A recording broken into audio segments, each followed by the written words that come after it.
ఇన్నాళ్ళు రిలయన్స్ అంటే petrol, diesel, telecom రంగాల్లో విప్లవం మాత్రమే గుర్తుకొచ్చేవి. కానీ రాబోయే రోజుల్లో అంతకు మించి అనేంతలా ప్రతి రంగంలో ఒక కొత్త సామ్రాజ్యాన్ని నిర్మించేందుకు సిద్ధమైంది. కుటుంబ సభ్యులంతా ఒక్కో రంగంపై ఫోకస్ పెట్టి భారత్లో రిలయన్స్ అంటే కేవలం ఒక కంపెనీ కాదని, ఇండియా ఫ్యూచర్ అని నిరూపించబోతున్నారా? రిలయన్స్ ఏజిఎం వేదికగా అంబానీ ఫ్యామిలీ ప్రకటనలు దేశానికి దిక్సూచి కాబోతున్నాయా? ఒకప్పుడు రిలయన్స్ అంటే పెట్రోకెమికల్స్, తర్వాత రిఫైనరీలు, ఆ తర్వాత జియోతో టెలికాం రంగంలో విప్లవం. ఇప్పుడు రిలయన్స్ మరో టర్న్ తీసుకుంది.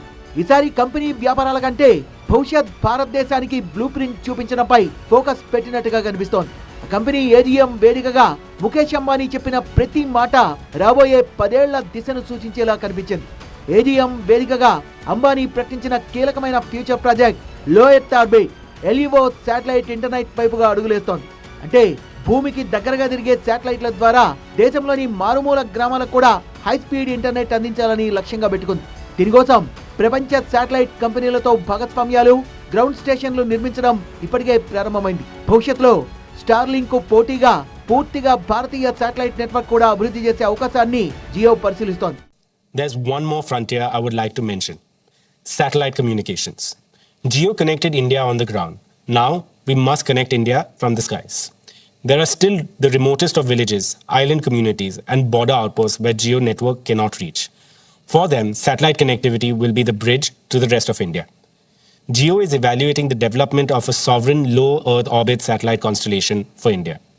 We are also partnering with the leading global constellation providers by leasing satellite capacity. ప్రస్తుతం శాటిలైట్ ఇంటర్నెట్ రంగంలో ప్రపంచవ్యాప్తంగా తీవ్రమైన పోటీ కొనసాగుతోంది. ఒకవైపు స్టార్లింక్, మరోవైపు అమెజాన్ కైపర్, యూరప్, చైనా తమ శాటిలైట్ నెట్వర్క్లు వేగంగా విస్తరిస్తున్నాయి. ఇలాంటి సమయంలో జియో కూడా భారత్ కు సొంత శాటిలైట్ కనెక్టివిటీ ఎకోసిస్టమ్ నిర్మించేందుకు సిద్ధమవుతుండడం వ్యూహాత్మకంగా చాలా పెద్ద అడుగుగా చూస్తున్నారు విశ్లేషకులు. అలాగే ఆర్టిఫిషియల్ ఇంటెలిజెన్స్ పైన ఫోకస్ పెట్టింది రిలయన్స్ ఇంటెలిజెన్స్ పేరుతో AI ఎకోసిస్టమ్ నిర్మిస్తున్నట్టు ప్రకటించారు. వినియోగదారులు, వ్యాపార సంస్థలు, డెవలపర్లు అందరికీ AIని అందుబాటులోకి తీసుకురావడమే లక్ష్యమన్నారు Akash Ambani. Firmly believe that India should not be a mere consumer of AI created elsewhere. It must become a creator, adopter, and a global leader in AI. That is why we announced Reliance Intelligence last year as our newest growth engine.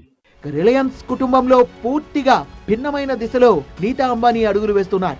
ప్రపంచంలోని ప్రతి మహానగరానికి ఒక notified park ఉన్నట్లే ముంబైకి కూడా అలాంటి central పార్కును తీసుకురావాలని లక్ష్యంగా పెట్టుకున్నారు నీతా అంబానీ. 130 ఎకరాల్లో 60,000 చెట్లు, సైక్లింగ్ ట్రాక్స్, పిల్లల ఆట స్థలాలు, స్పోర్ట్స్ అరేనాలు, ఆర్ట్స్ అండ్ కల్చర్ జోన్లతో కోస్టల్ రోడ్ గార్డెన్స్ ను అభివృద్ధి చేయనున్నట్టుగా వెల్లడించారు. న్యూయార్క్ కు సెంట్రల్ పార్క్, లండన్ కు హైడ్ పార్క్, సింగపూర్ కు బొటానికల్ గార్డెన్స్ ఎంత ఫేమస్, ముంబైకి కోస్టల్ రోడ్ గార్డెన్స్ అంతే గుర్తింపు తీసుకొస్తుందని ఆశాభావం వ్యక్తం చేస్తున్నారు నీతా అంబానీ. అదే సమయంలో అనంత్ అంబానీ పూర్తిగా మరో ప్రపంచాన్ని ఎంచుకున్నారు. వ్యాపార లాభాల కంటే జీవ వైవిధ్య పరిరక్షణకు ప్రాధాన్యమిస్తూ జామ్నగర్ లో 1000 ఎకరాల్లో నిర్మించిన వంతారా ఇప్పటికే ప్రపంచవ్యాప్తంగా గుర్తింపు పొందింది. ఇప్పుడు దాన్ని మరింత ముందుకు తీసుకువెళ్తూ వంతారా యూనివర్సిటీకి కూడా శ్రీకారం చుట్టారు. భవిష్యత్ వైల్డ్ లైఫ్ సైంటిస్టులు, వెటర్నరీ నిపుణుల్ని తయారు చేసే గ్లోబల్ సెంటర్ గా దాన్ని తీర్చిదిద్దాలని లక్ష్యంగా పెట్టుకున్నారు. మొత్తంగా చూస్తే రిలయన్స్ కుటుంబంలో ఇప్పుడు బాధ్యతల పంపకం కూడా స్పష్టంగా కనిపిస్తోంది. ముఖేష్ అంబానీ దేశ ఆర్థిక, సాంకేతిక విజన్ ను ముందుకు తీసుకెళ్తుంటే ఆకాష్ డిజిటల్, AI, శాటిలైట్ ప్రపంచాన్ని నిర్మిస్తున్నారు. కానన్ ప్రకృతి, వన్యప్రాణి సంరక్షణలో కొత్త అధ్యాయాన్ని లిఖిస్తే నీతా అంబానీ నగరాభివృద్ధి, సామాజిక సేవలపై దృష్టి పెడుతున్నారు. భారత భవిష్యత్తుకు సంబంధించిన ప్రతి కీలక రంగంలో తనదైన ముద్ర వేయడానికి అంబానీ ఫ్యామిలీ ప్రయత్నిస్తోంది.